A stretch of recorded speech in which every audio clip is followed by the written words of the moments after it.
قبل سنة بدأنا هالمشروع بعد ما انتقلنا لأمريكا واشترينا قطعة أرض بالجبال لنبني عليها بيت صغير بإيدينا بدون خبرة، وتكون أول خطوة في رحلتنا للاكتفاء الذاتي. هالسنة مرقت بسرعة وكأنه بدأنا نفتح طريق للسيارة مبارح. وصلنا بالبناء لمرحلة حساسة وبدأ الشغل يكون أصعب، بس إحنا مكملين بكل طاقتنا لحتى يصير في سقف فوق روسنا. الأسبوع الماضي أنهينا عوارض الطابق الثاني وقطعنا شوط كبير من تركيب أرضيته، وهالأسبوع خطتنا ننهي الأرضية ونبدأ بالدرج لننتقل للمرحلة اللي بعدها.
مرحب.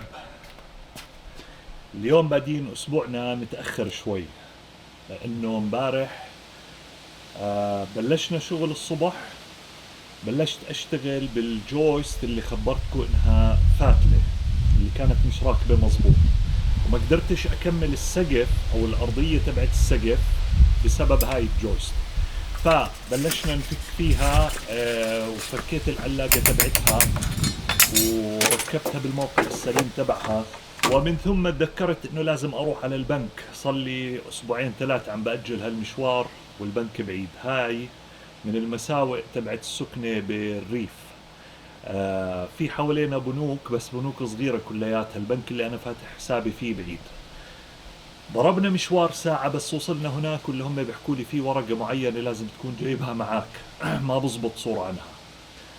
فالمشوار كان على الفاضي، وصرنا واصلين على منطقة في لنا أصحاب فيها. رحنا قضينا معاهم وقت، هم يعني أصحاب كتير، يعني زي أهل بالنسبة لنا، وقضينا معاهم يوم على أساس نشرب كاسة شاي ونروح وسحبت للمساء. روحنا آخر النهار. يعني في يوم ضاع باختصار امبارح. بس اليوم بدنا نكمل. الجويست صارت راكبة، وهلا بنقدر نكمل تركيب الألواح فوق، ونبلش بشغلة مهمة اللي هي الدرج اللي بده يركب من الطابق الأرضي للطابق اللي فوق. الدرج شغلته صعبة جدا طلعت للمعلومات، يعني بده هندسة عشان الواحد يعرف يسويه. ويلا نبلش.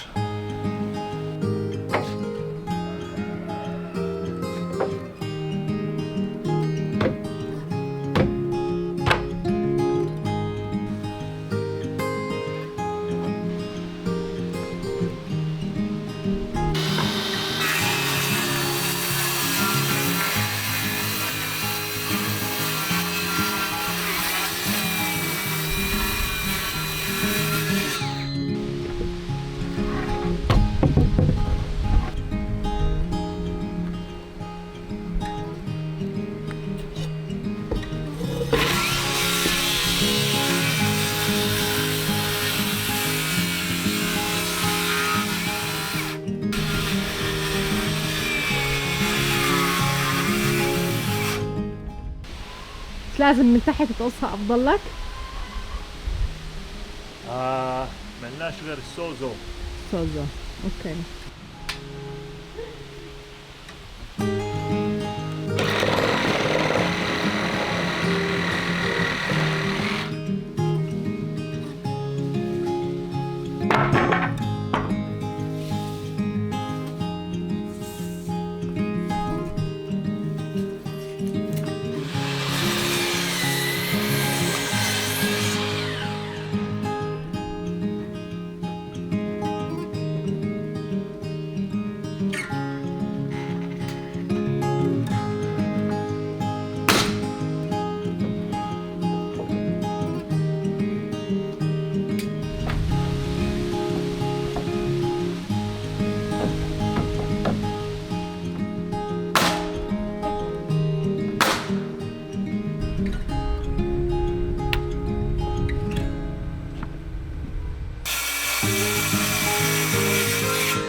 يا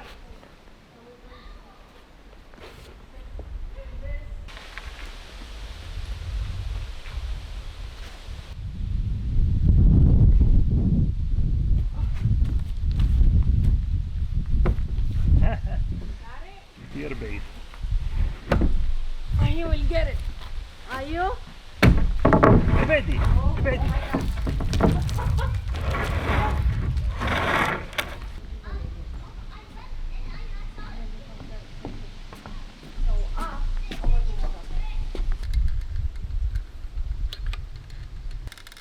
هاي المنطقة راح تكون الدعسة تبعت الدرج، يعني صحيح. الدرج هون بيطلع هون نهاية، فهاي راح تكون منطقة حساسة شوي، عليها حركة، عشان هيك متوصي فيها.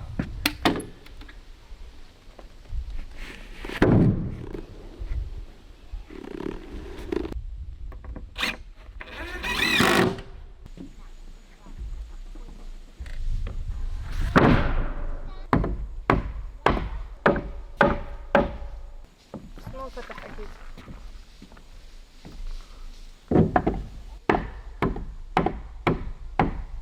تمام تمام.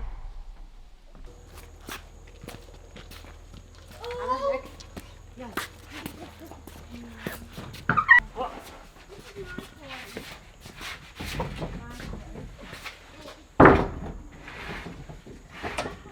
اللي بعده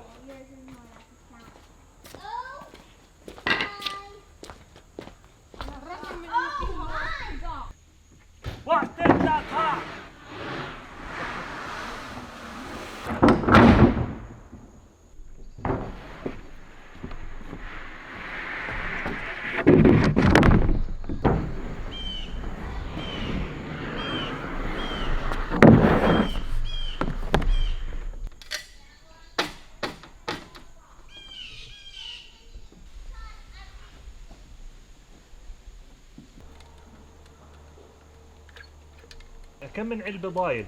هلا أنا مش جبت لك واحدة ولا ما جبت لك واحدة؟ جبتي لي واحدة. ما في غيرها. شو بتحكي؟ والله مستحيل. والله آخر واحدة ما في بالكرتونة؟ لا. متأكدة؟ متأكدة بس شككتني بحالي، هلا برجع بتأكد.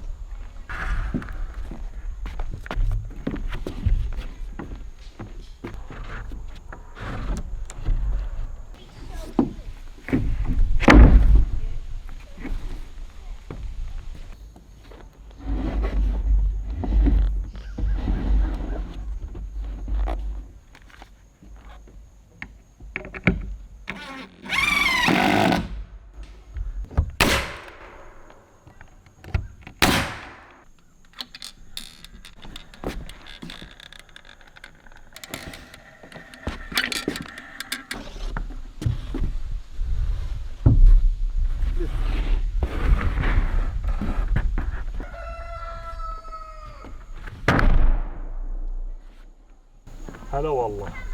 مش طبيعي الصوت.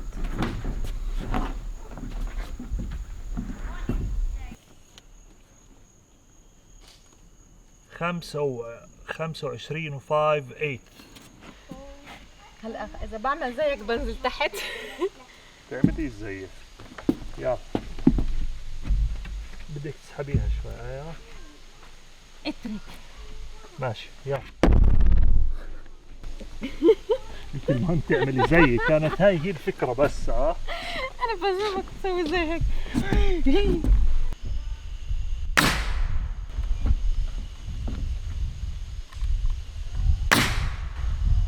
ما ضل من اللزاق. شكله الليلة ما في احتفالات، كان المفروض انه نخلص اليوم ارضية كل هذا الطابق، بس خلص اللزاق. جايبين الكمية مضاعفة بس كترنا شوي بالاماكن اللي رح يكون فيها دعس، فما قلنا أنا نستنى لبكرة الصبح لحتى نقدر نروح نجيب مرة تانية من هذا اللاصق ونكمل الأرضية ونورجيكم إياها هيك كاملة. بعد ما نظبط كل إشي تصيروا قادرين تشوفوا أرضية الطابق الثاني.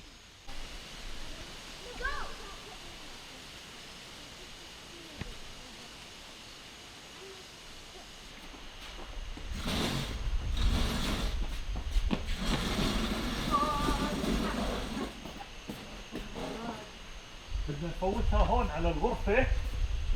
Good بنفتح المظلة وبنحط الأغراض تحتها. كبسة مفاجئة. هلا هم باعتيني انه يعني راقبوا الجو في اول 6 ساعات.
اليوم الأجواء من الصبح ما شاء الله نزلت شتاء مخيف، إشي مرعب.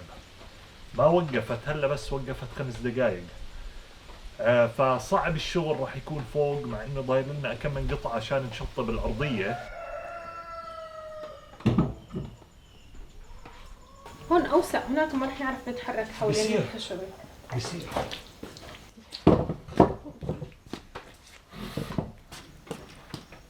بدي وجهها هون، ايوه. هاي اطول من غرفة. اجا وقت نشتغل على الدرج. الدرج موضوعه شوي، ما بدنا نحكي انه معقد، بس فيه كتير تفاصيل. قوانينه كتيرة هون بأمريكا وأعتقد بكل العالم. ففي شخص عزيز علي اسمه جيري، عرف اني بدي اشتغل بهذا الشغل. قال لي قبل ما تبلش بشغل الدرج خليني اجي لعندك ناخذ قياسات ونطلع شو الاحتماليات، شو اللي بزبط عندك شو اللي بزبطش، وبعدين بنحط بروفا وانت بعدين قرر قص زي ما بدك. That's the 7 7/8. That is on this side, it's right here. This is what I'm speaking of, the curves in the wood. Yeah. Well, when you're cutting with a saw, though, that disappears. And that's why we're going on this side of this.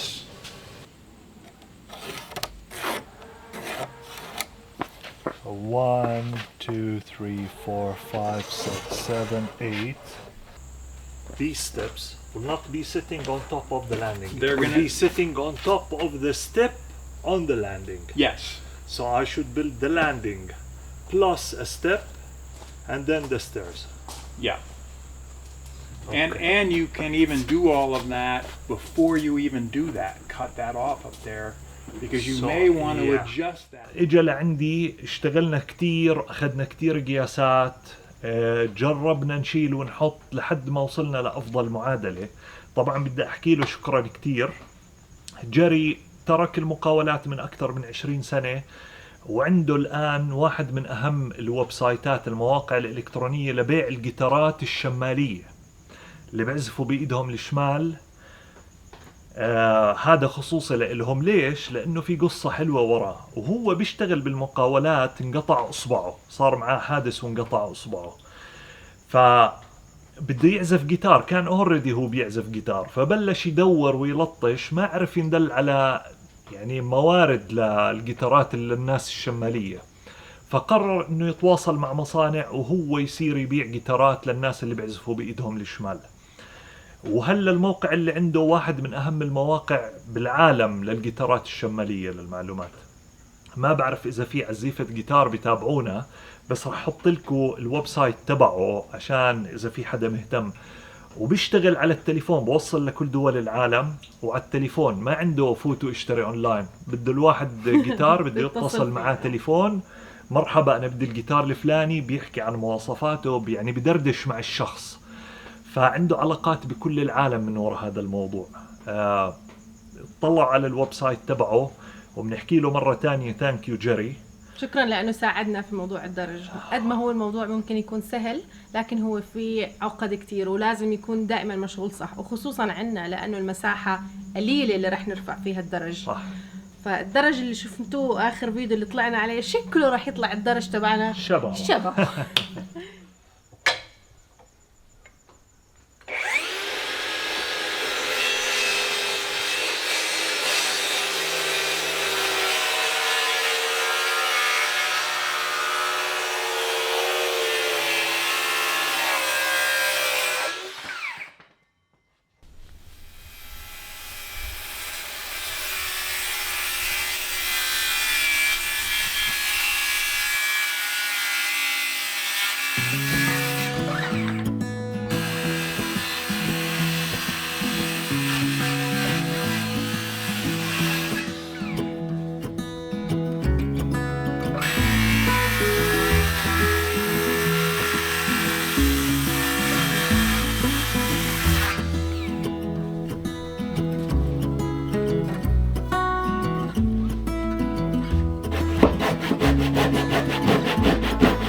وهاي الدرج صار جاهز يا مدام.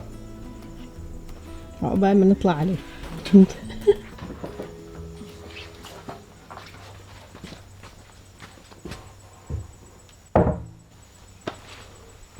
وين الكراون تبعه؟ This is thin. يعني لازم نخملهم شوي.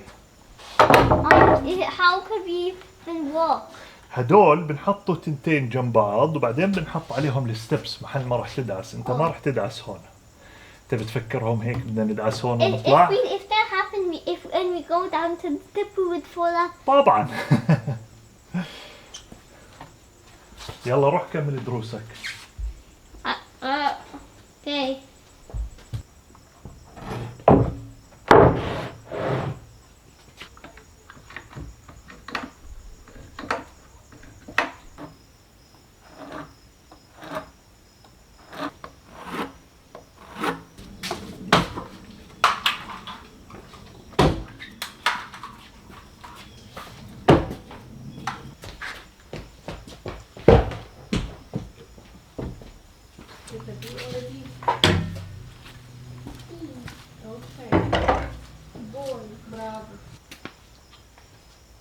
Love.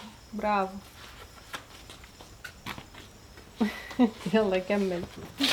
Sheep. برافو. Yes. ما شاء الله عليكم فاتحين صف بالورشة. برافو.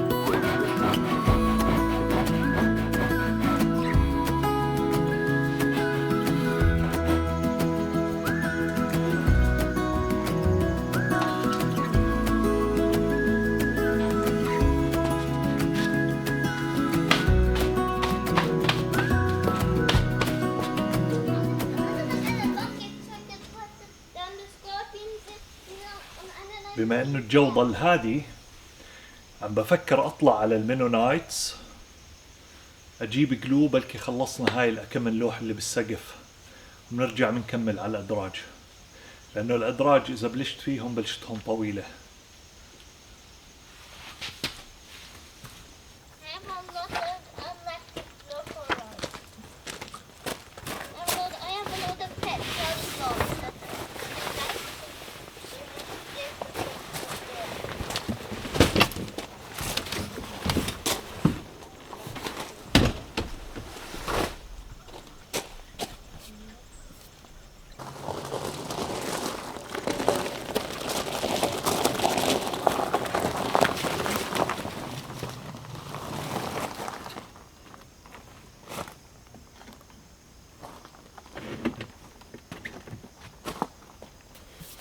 شكله مافن لسه بضل يفوت هون يتخبى جوا هاي وينقطع.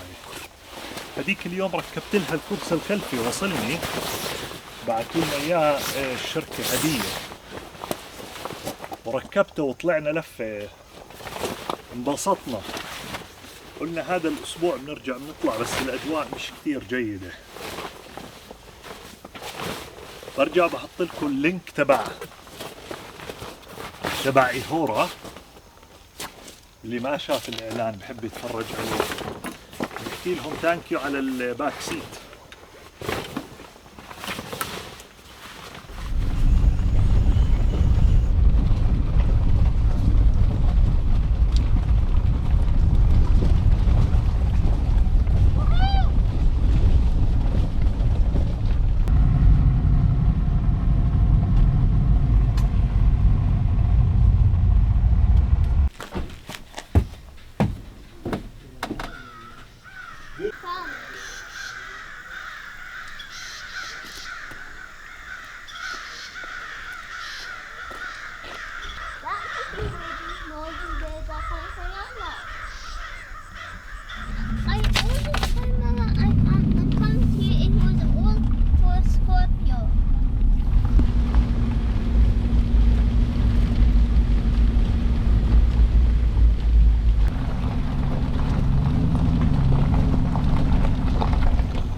أجواء جميلة هون. شي مرتب. بس تيجي الآثار، بتحب نكون فوق هون؟ بس تيجي ايش؟ بس تيجي الآثار. هذا هيلينا. الإعصار؟ أنا بستقبل الإعصار هون صح؟ طبعا. لا استنى.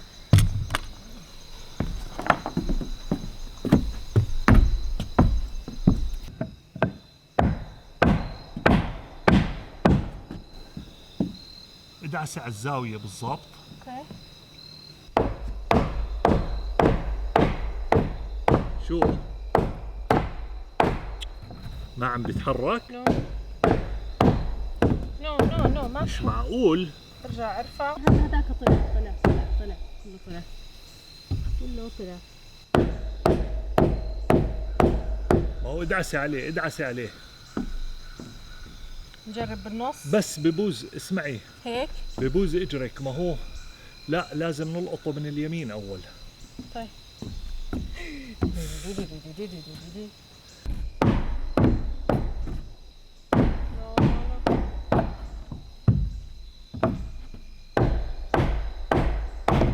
اوكي هيك تمام.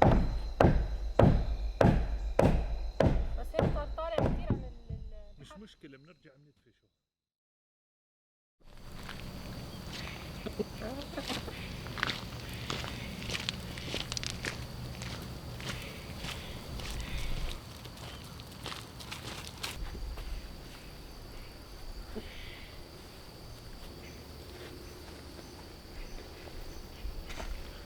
البندورة ما شاء الله مش مستحملة قد ما هي حامل، وحبات حجم محرز اشي حلو.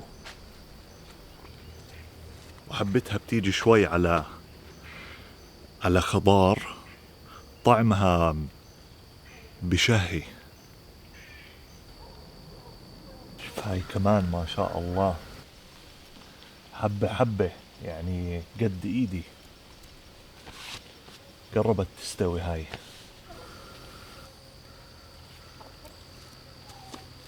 اجمالا الزريعة مزبطة، امورها ممتازة، الفلفل ممتاز والفلفل حلو والبندورة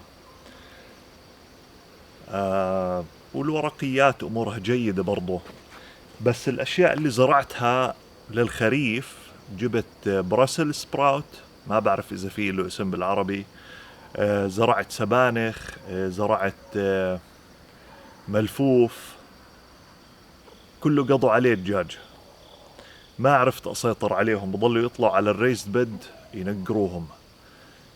بدي الاقي لي طريقة. جربت احط عصي خشب حوالين كل نبتة او النبات اللي هم مستقصدينه، قلت بلكي بطلوا يطلع عنده، حكي فاضي. فبدي الاقي لي طريقة، ولازم نبلش نجهز عشان زراعة. هلا بدنا نجدد، بس مش عم بيكون عندنا وقت نهائيا. وناوي كمان اعمل ريزد بيد اضافي، نحط كمان واحد اضافي. لازم نبلش نوسع، وقريبا لازم نزرع الشجرات اللي كنا جايبينهم وتاركينهم.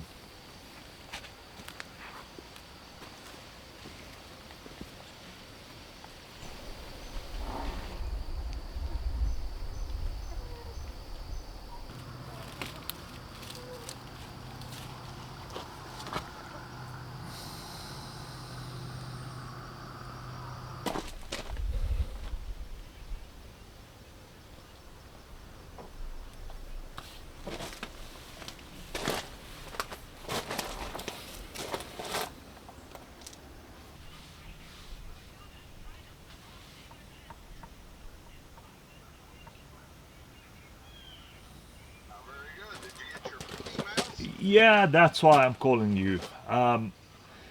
I would like to. Is it in front of you? Is it appropriate?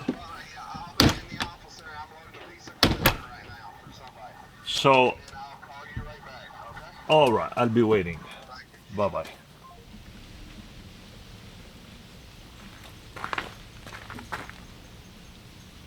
هلا عم نحاول نعرف شو الروف اللي بدنا نركبه. ما بعرف إذا حكيت لكم مسبقا، بس الطابق الجهة اللي على اليمين، جهة القعدة والمطبخ والسفرة، راح يكون سقف عالي، ما راح يكون في فوقه شيء. والسقف بده يكون بيحكوا له جيبل روف، بيجي زي حرف 8 بالعربي أو على شكل حرف A. هلا الفكرة انه في اكتر من نوع من سقف. ممكن الواحد يركب ترسز بيحكوا لهم، ممكن الواحد يركب رافترز. الرافترز عبارة عن خشب زي هاد، انا بقصه وبركبه بجمعه مع بعض. الترسز بيجوا جاهزين، بوصيهم بشتريهم، بيجوا بحطوا لي اياهم. بعدني مش متأكد كيف بدي اسويه.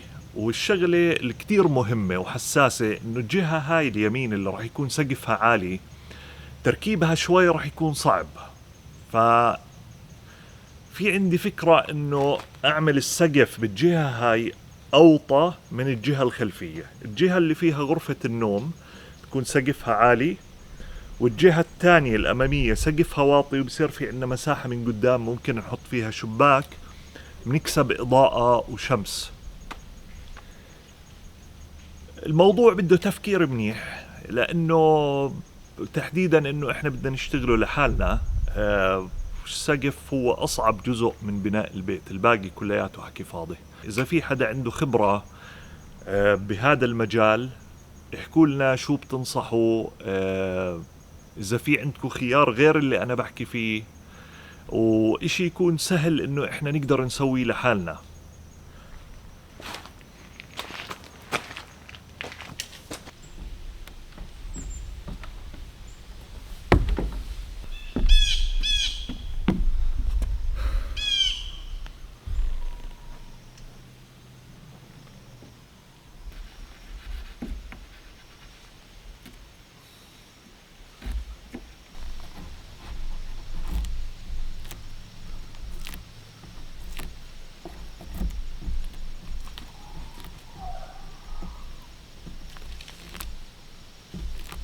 امبارح طلعنا على السريع عشان نجيب لاصق، وكان الهدف انه بدنا نسكر ارضية هذا الطابق كله. اللي صار انه من اول لوح عم نشتغل فيه تعصلجت كل الامور. هذا اللوح بالذات ما رضي يركب، ما بعرف كم من ساعة قعدنا نحاول نركب فيه. المهم عتمت الدنيا وما قدرنا نركب هذا اللوح. شو يا فادي؟ يا انا يا هذا اللوح. فيا فادي يا هذا اللوح اليوم. بدي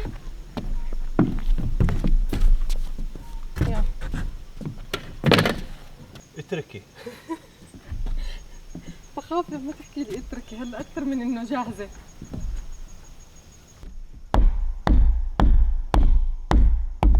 انا شايفه عم بزحف قاعد. لا عم يدخل شوي صغيره.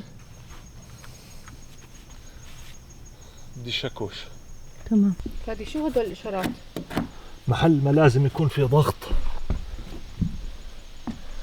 هذا كابس والله، شكله مفشفش. الالواح مع الشتاء ممكن يكون في فشفشه، هي اللي مش عم بتخليه.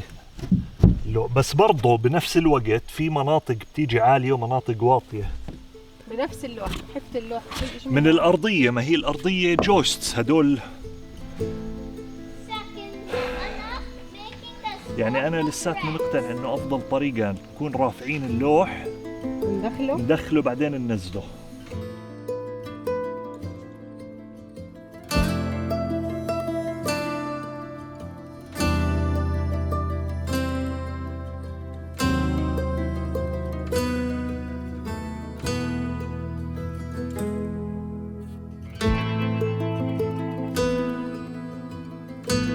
نفس المشكلة اللي كانت امبارح لحد هلا لليوم، هذا اللوح ما عم يركب.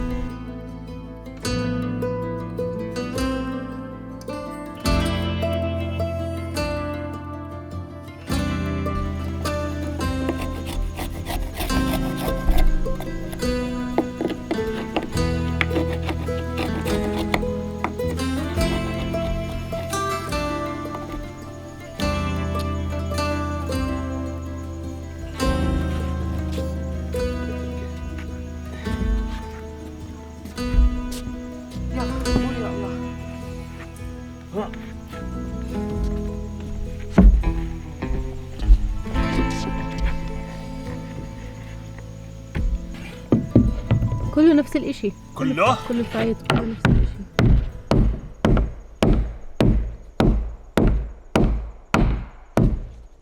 بس هلا ببين لما تنزله.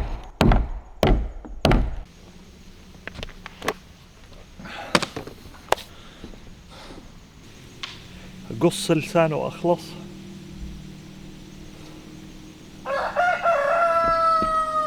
اضربي. لحظة.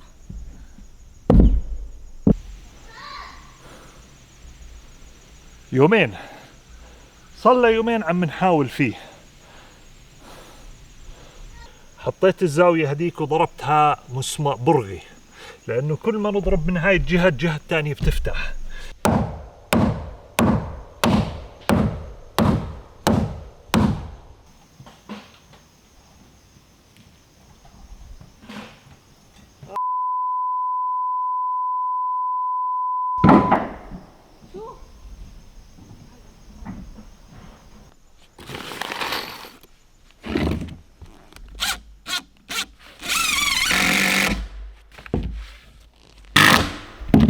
تحتفل بتثبيته؟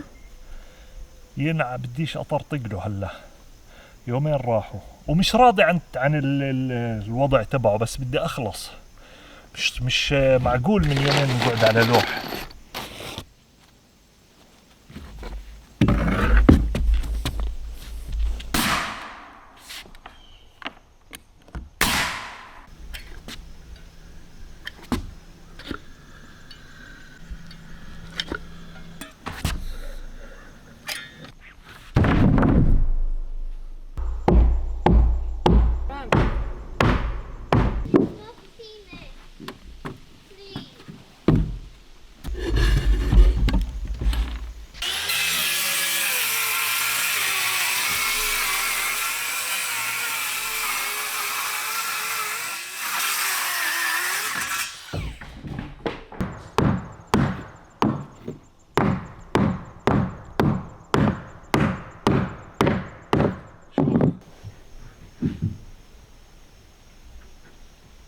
هاي $10. Is this 10? منيح. انت شو رأيك؟ So that's 10. وهي قديش بدك تبيعها؟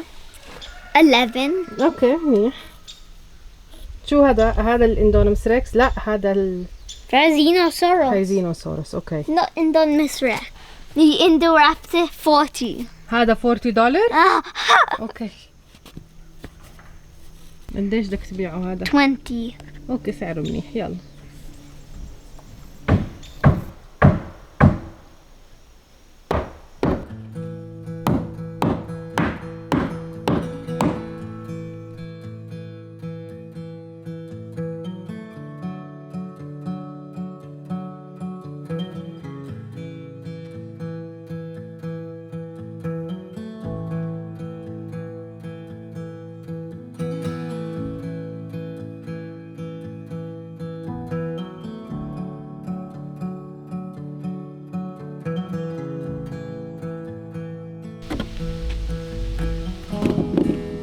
choke line.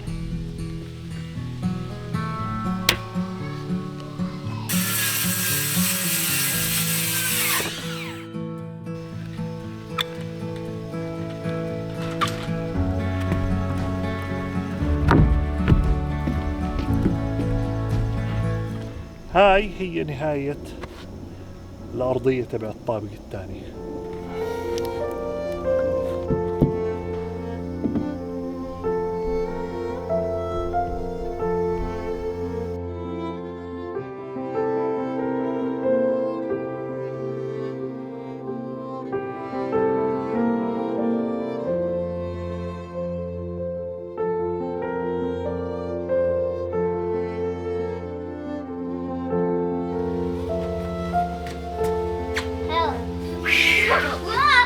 يلا اسكت شوي بلا تزحلق.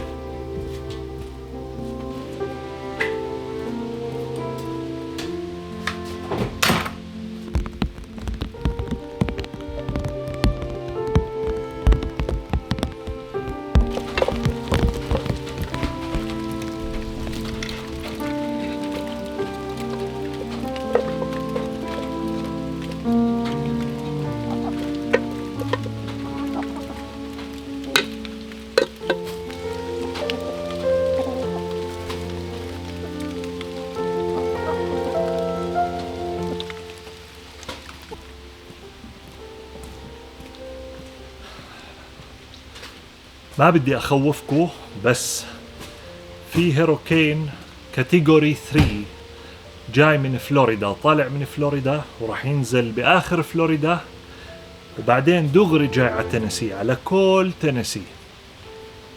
شو راح يجيب معاه ما بنعرف، وحتى الأرصاد الجوية ما بتعرف، بس ممكن توصل سرعة الهواء ل 150-140 كيلومتر بالساعة، بالإضافة لمطر شديد وفيضانات بأنحاء الستيت الولاية.